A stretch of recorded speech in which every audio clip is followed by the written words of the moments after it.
Okay students, चलिए अब हम आपके लिए मल्टीपल क्वेश्चन फिजिक्स के लाए हैं इंग्लिश मीडियम बच्चों के लिए। ठीक है, तो रोज़ 20 क्वेश्चन आपके लिए मल्टीपल क्वेश्चन भी यहाँ पर करवाए जाएंगे।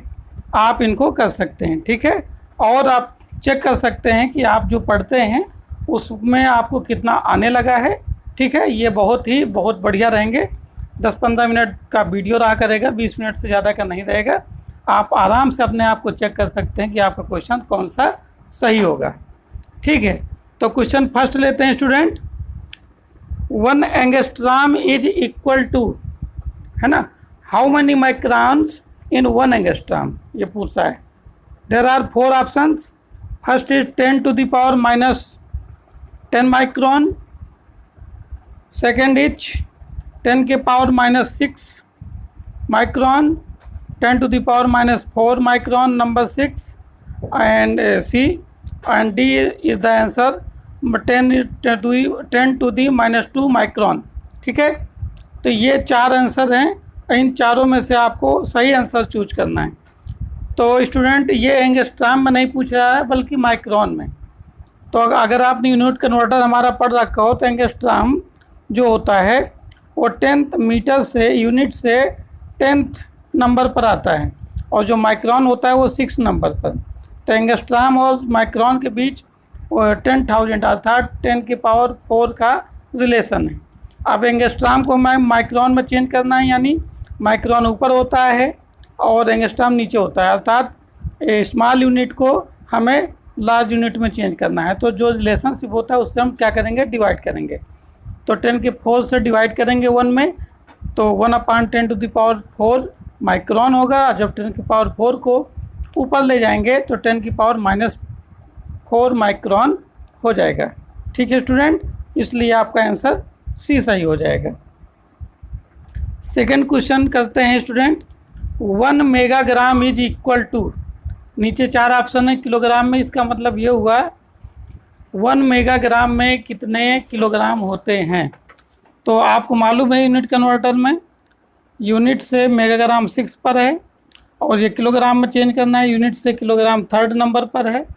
तो मेगाग्राम और किलोग्राम में 10 to the power 3 का रिलेशन है, मतलब 1000 का। ठीक है, तो 1 मेगाग्राम इक्वल टू 1000 किलोग्राम। 1000 को लिखेंगे 10 की पावर 3 किलोग्राम, तो इसलिए आंसर आपका स्टूडेंट बी हो जाएगा। ठीक है, थर्ड क्वेश्चन करते हैं student. 1 micron is equal to, यहाँ पर लिखा हुआ मीटर में चेंज करना है, माइक्रोन को मीटर में। तो 1 micron is equal to how many metres, तो ये तो आपको मालूम है direct 10 to the power -6 metre. B answer आपका सही हो जाएगा। ठीक है स्टूडेंट, अगला क्वेश्चन करते हैं, question number 4। Which of the following is a fundamental quantity. आपको फंडामेंटल क्वांटिटी बताना है। फंडामेंटल क्वांटिटी कितनी होती हैं स्टूडेंट? 7। कौन कौन सी? लेंथ होती है, टाइम होता है, और इलेक्ट्रिक करंट होता है, मास होता है, टेम्परेचर होता है, ल्यूमिनस इंटेंसिटी एंड पदार्थ की मात्रा, मतलब क्वांटिटी ऑफ ऑब्जेक्ट, या ठीक है पदार्थ की मात्रा। तो यहाँ speed, time, force, pressure 4 answer दिए हैं।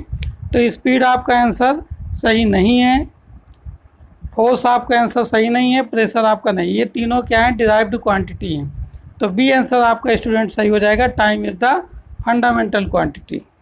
ठीक है, चलिए अगला क्वेश्चन करते हैं, question number 5। Light year is a unit of. Light year मतलब प्रकाश वर्ष, हिंदी में बोलते हैं, लाइट ईयर इंग्लिश में बोलते हैं। तो लाइट ईयर क्या होता है? ये होता है कि एक वर्ष में, 1 ईयर में लाइट ईयर के द्वारा कवर की गई डिस्टेंस, है ना, मतलब लाइट ईयर यानी लाइट के द्वारा 1 ईयर में कवर्ड की गई डिस्टेंस क्या कहलाती है? Light year. ठीक है, तो अगर डेफिनेशन बोलें लाइट ईयर की तो क्या होगी? Distance covered by light, distance covered by light in 1 year is called 1 light year. ठीक है, तो ये डिस्टेंस की यूनिट है स्टूडेंट। ए नंबर आपका सही है। ठीक है, चलिए अगला क्वेश्चन है आपका student. Which of the following is a derived unit. आपको इसमें डिराइव्ड यूनिट देखना है कौन सी है। तो यहाँ पर जो पहला आंसर है वो मीटर है, तो ये डिराइव्ड नहीं है, ये फंडामेंटल यूनिट है।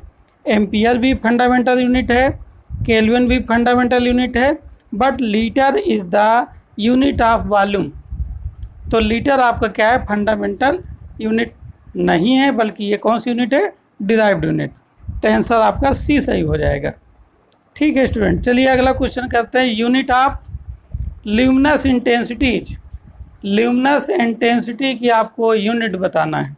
तो ये फंडामेंटल क्वांटिटी है ल्यूमिनस इंटेंसिटी, तो इसकी जो फंडामेंटल यूनिट होगी वो क्या होगी, ये बी आंसर आपका होगा कैंडिला। ठीक है, ओके। चलिए अगला क्वेश्चन करते हैं student. Question number 8, the order of magnitude of 4.12 into 10⁵ etch. मतलब इस नंबर का जो आपको मैग्नीट्यूड दिया है इसका ऑर्डर कौन सा होगा। तो यहाँ पर स्टूडेंट देखिए 10⁵ ही ऑर्डर होगा, और लेकिन अगर ये मैग्नीट्यूड हम देखें तो ये 4.12 इज़ ग्रेटर दैन 3.16, तो इसमें फिर क्या ऑर्डर में 1 ऐड कर देंगे, तो 10⁵ की जगह क्या हो जाएगा 10⁶, अर्थात आंसर जो आपको हो जाएगा स्टूडेंट 10⁶ ये ऑर्डर हो जाएगा इस मैग्नीट्यूड का। ठीक है स्टूडेंट, चलिए अगला क्वेश्चन करते हैं। Question number 9, the length and width of a rectangular slab are 1.4। Length दी है 1.4, कोई भी रेक्टेंगुलर स्लैब है, गुटका है, ठीक है, इसकी जो लेंथ दी है 1.4 मीटर एंड 84 सेंटीमीटर, ये क्या है, विड्थ आपको दी है। तो the area of the slab in significant figures will be. तो हमको क्या निकालना है, एरिया इन सिग्निफिकेंट फिगर्स में। तो स्टूडेंट कितना हो जाएगा, एरिया हम लोग निकालेंगे तो एरिया इक्वल होता है लेंथ इंटू विड्थ होता है। ठीक है, ओके। लेकिन यहाँ पर आप देख रहे हैं कि ये लेंथ मीटर में है और यूनिट विड्थ सेंटीमीटर में, और आंसर आपके मीटर में, तो आप सेंटीमीटर को किस में चेंज कर लेंगे, मीटर में। 84/100 हो जाएगा, है ना स्टूडेंट। तो 100 से डिवाइड करेंगे तो 0.84 आएगा, इतने मीटर। ठीक, ओके। तो 1.4 इंटू 0.84, ठीक है। तो जब मल्टीप्लाई करेंगे तो आएगा 1.176 मीटर, सॉरी तब आएगा आपका, मल्टीप्लाई करेंगे, हाँ, तो 2 1 3 1.176 मीटर स्क्वायर आएगा जब मल्टीप्लाई करेंगे। तो यहाँ पर आपको सिग्निफिकेंट फिगर में बताना है आपकी वैल्यू क्या होगी। तो यहाँ सिग्निफिकेंट में जो वैल्यू होगी आपका एरिया होगा, उसी नंबर आपका सही हो जाएगा 1.2 मीटर स्क्वायर। क्यों, क्योंकि इसमें ये देखा जाता है कि मिनिमम सिग्निफिकेंट नंबर किस में है, तो दोनों में 2 ही हैं। ठीक है, तो जो 1.176 मीटर स्क्वायर ये मल्टीप्लाई करने पर आया इन दोनों का, तो इसमें जो है 2 नंबर हम हटाएंगे, 6 हटाएंगे तो 7 हो जाएगा 8, और 8 हटाएंगे तो 1 हो जाएगा 2, इसलिए 1.2 मीटर स्क्वायर होगा। ठीक है स्टूडेंट, चलिए अगला क्वेश्चन करते हैं। Question number 10, in which of the following quantities the figures of significance are 4। नीचे जो गिवन है क्वांटिटीज, ठीक है, तो इसमें आपको सिग्निफिकेंस नंबर ज्ञात करना है जिसमें 4 हों, 4 सिग्निफिकेंस नंबर हों। तो ऐसी कौन सा मैग्नीट्यूड है, नीचे ABCD 4 आंसर है आपके पास। तो फर्स्ट वाले में तो 3 हैं, ठीक है, इसमें 3, इसमें 2 हैं सेकंड वाले में, थर्ड वाले में आपके 4 हैं, फोर्थ वाले में आपका 1 है। तो 4 सिग्निफिकेंस नंबर किस में हो जाएंगे स्टूडेंट, सी में हो जाएंगे, अर्थात सी आपका सही हो जाएगा। ठीक है स्टूडेंट, आइए अगला क्वेश्चन करते हैं। Next question, question number 11, least count of metre scale each. Metre scale आप जानते होंगे, कपड़े की दुकान में गए होंगे, मीटर देखा होगा, ठीक है। तो इस मीटर में, इस मीटर का लीस्ट काउंट का मतलब होता है मिनिमम लेंथ, जिसको हम क्लियरली मेजर कर सकते हैं। तो इसमें 100 सेंटीमीटर होते हैं जीरो से लेकर के, तो सेंटीमीटर के भी 1 सेंटीमीटर का भी 10 पार्ट होता है, यानी 1/10 सेंटीमीटर इसका क्या हो जाएगा, लीस्ट काउंट। तो 10 से 1 को डिवाइड करेंगे तो कितना आ जाएगा, 0.1 सेंटीमीटर। तो आंसर स्टूडेंट आपका बी सही हो जाएगा। ओके, आइए नेक्स्ट क्वेश्चन करते हैं। Question number 12। In 12 minutes a car whose speed is 35 kilometre per hour travels a distance of.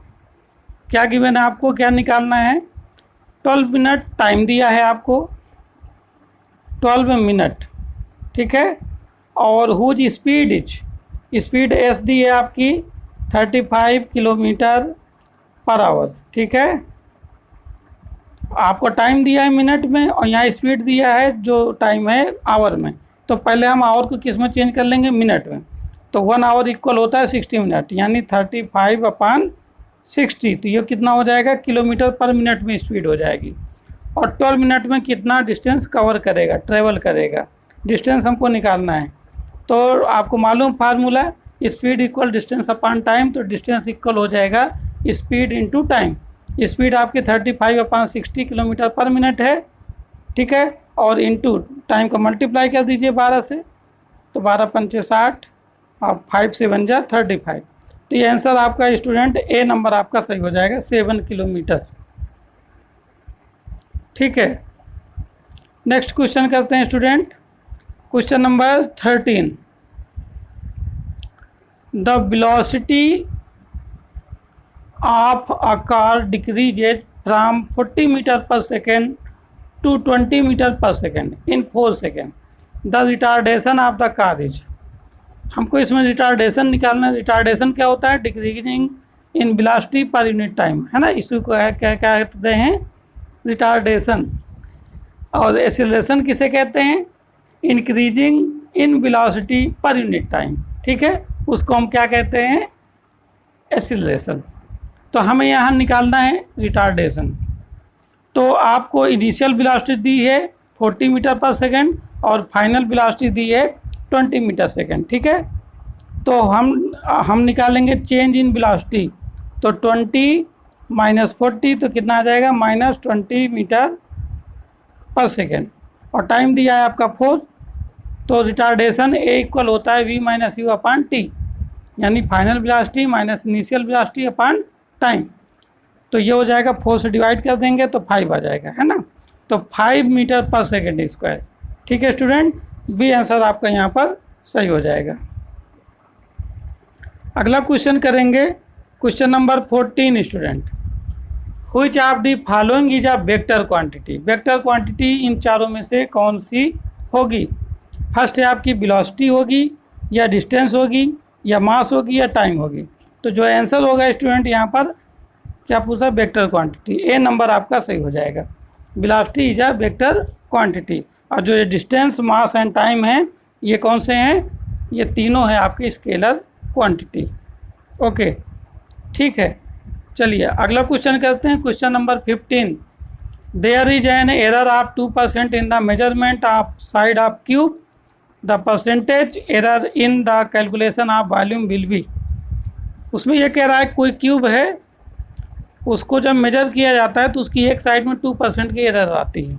तो जब उसका वॉल्यूम फाइंड आउट करेंगे तो वॉल्यूम कितना % एरर होगी। तो यहाँ पर वॉल्यूम का फार्मूला होता है v = a क्यूब। यह क्यूब के वॉल्यूम का फार्मूला है। तो यहाँ जो हो जाएगा 3 × delta a upon a into 100%। तो डेल्टा a आपको मालूम है 2%, तो 2 3 जा 6%। यहाँ पर स्टूडेंट हो जाएगा। तो आंसर आपका डी सही हो जाएगा, ठीक है। नेक्स्ट क्वेश्चन करते हैं student, question number 16। The dimensional formula of Planck's constant is. Planck's constant का डायमेंशनल फार्मूला क्या होता है। तो यहाँ पर डायमेंशनल कांस्टेंट ये हो जाता है स्टूडेंट, प्लैंक्स कांस्टेंट का ml/t/1, ठीक है। बी आंसर आपका सही होगा। ओके, नेक्स्ट क्वेश्चन करते हैं, question number 17। The dimensions of impulse are the same as that of. मतलब इन चारों में से जो आंसर आपके दिए हैं quantity, force, pressure, angular momentum and linear momentum, तो इन चारों में से कौन सी ऐसी क्वांटिटी है जिस क्वांटिटी की डायमेंशन इम्पल्स क्वांटिटी की डायमेंशन के इक्वल हो। तो इम्पल्स इक्वल क्या होता है, आई इक्वल होता है एफ इंटू डेल्टा टी। ठीक है, तो यहाँ पर इम्पल्स की क्या हो जाएगी, डायमेंशन एफ की होती है M L T minus two, और डेल्टा टी टी हो जाएगी तो M L T minus one हो जाएगी। ठीक है, इसी प्रकार यहाँ पर अगर लीनियर मोमेंटम की निकालेंगे तो P इक्वल होता है m इंटू वी। तो यहाँ पर m की हो जाएगी m और v की क्या होती है LT माइनस वन, अर्थात दोनों की m LT minus one dimension हो जाएगी, किसकी किसकी, इम्पल्स और लीनियर मोमेंटम। ठीक है, तो यहाँ पर डी आंसर आपका सही हो जाएगा स्टूडेंट। ठीक, ओके, नेक्स्ट क्वेश्चन करते हैं, क्वेश्चन नंबर 18।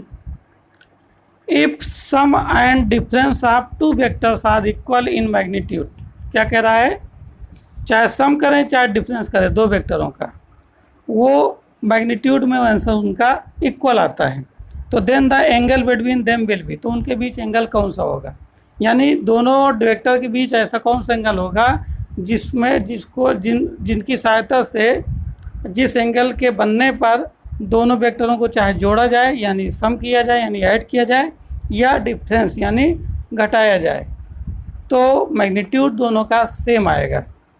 तो यहाँ पर स्टूडेंट जैसे मान लीजिए आपका वेक्टर ए है ये और एक वेक्टर है बी है। ठीक है, तो अगर हम ए बी को जोड़ेंगे तो जहाँ ए ख़त्म हुआ वहीं से बी जुड़ेगा 90 डिग्री पर।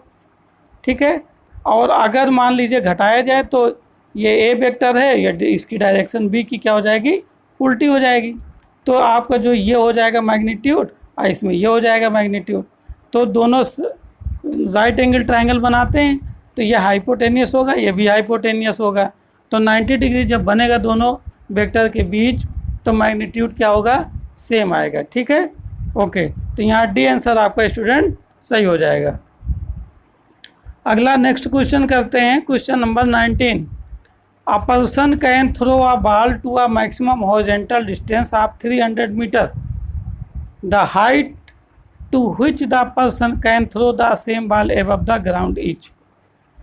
स्टूडेंट यहाँ पर ये कह रहा है एक पर्सन है, एक आदमी है जो बॉल को थ्रो करता है मैक्सिमम हॉरिजॉन्टल 300 मीटर तक, आर मैक्सिमम इक्वल 300 मीटर। तो ये कब फेंकता है मैक्सिमम, जब थीटा इक्वल हमारा कितना होता है 45 डिग्री, ये हमने फाइंड आउट भी करवा दिया है।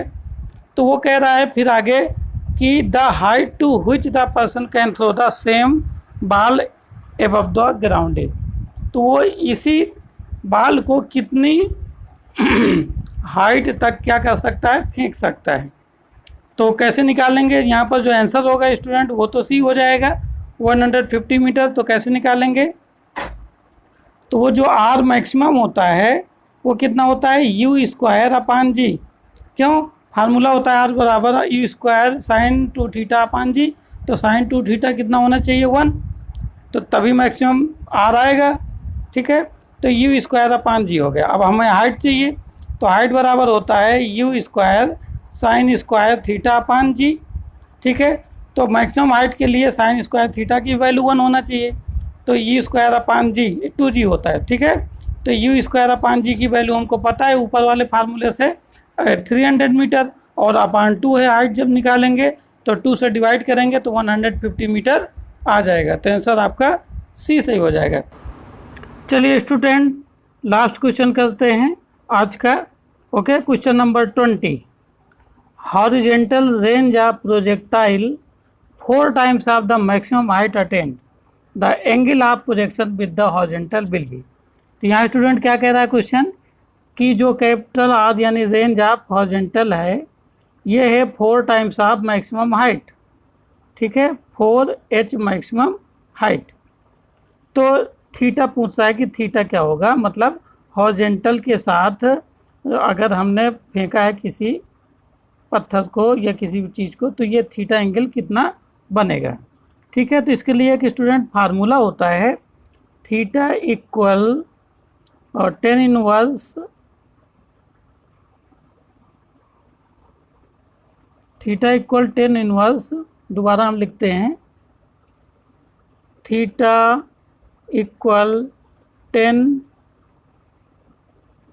Inverse 4h maximum upon R, ये होता है। ठीक है, तो यहाँ जो क्वेश्चन दिया है वो r इक्वल 4h के दिया हुआ है, तो r और 4h क्या हो जाएगा, कैंसिल हो जाएंगे, तो 1 आ जाएगा। तो 1 को हम लिखेंगे 1045 स्टूडेंट, क्या लिखेंगे 1045, तो 10 इनवर्स और 1045 क्या हो जाएगा, कैंसिल। ठीक है, तो कितना आ जाएगा 45 डिग्री। ओके स्टूडेंट, तो यहाँ जो आंसर आपका हो जाएगा सी नंबर आपका सही हो जाएगा। ठीक है स्टूडेंट, तो ओके आज के लिए इतना ही। ठीक है, कल मिलते हैं फिर एक नए क्वेश्चन के साथ। ठीक है स्टूडेंट, ओके, थैंक यू।